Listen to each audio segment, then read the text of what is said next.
Hi guys, 21 April 2024. Last day po namin dito sa Aurora Province. Actually, nasa kalagitnaan na kami ng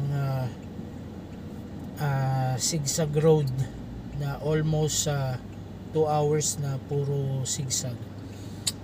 At kanina galing kami sa pagsamba, sumamba kami ni Kuya JM sa lokal ng Baler.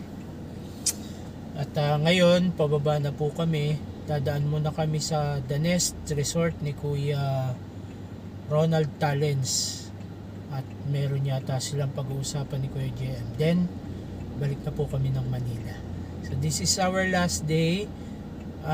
Salamat po sa mga taga-Aurora sa inyong mainit na pagtanggap sa amin, lalo na sa ating mga kuya, mga ate na nakasama namin kahapon sa mga ginawang activities.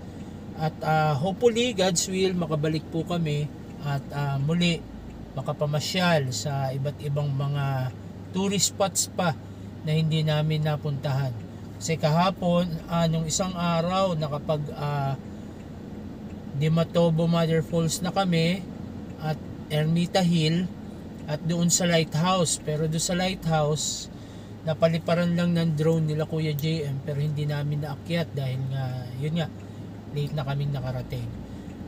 Kahapon nakapag swimming din naman sila sa coastal line doon sa may bandang Baler.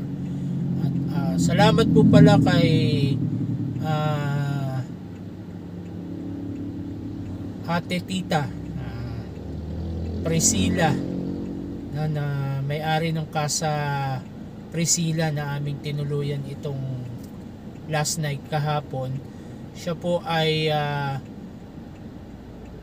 tiyahin ng asawa ng aking pinsan, ng kapatid ni Kuya James, Kuya Joel Yames, si Ate Lai. So yung tatay ni Ate Lai at yung asawa ni Ate Priscilla ay magkapatid. So yun, salamat po na maraming sa asikaso sa amin, sa pagtsatsaga, at hopefully makabalik po kami. Salamat na marami guys. Don't forget to smile. Yun nga pala, panalangin nyo po ang aming safe travel. Salamat. At pala shout out sa aking special someone.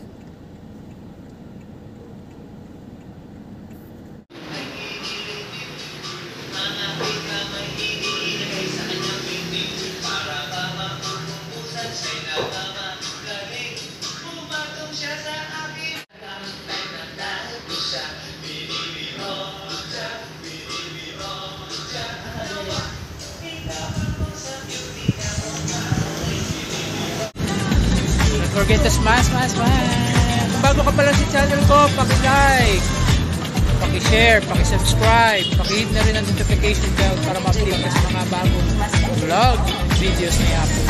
Salamat sa support! Enjoyed this video? Hit the like button and share with your friends.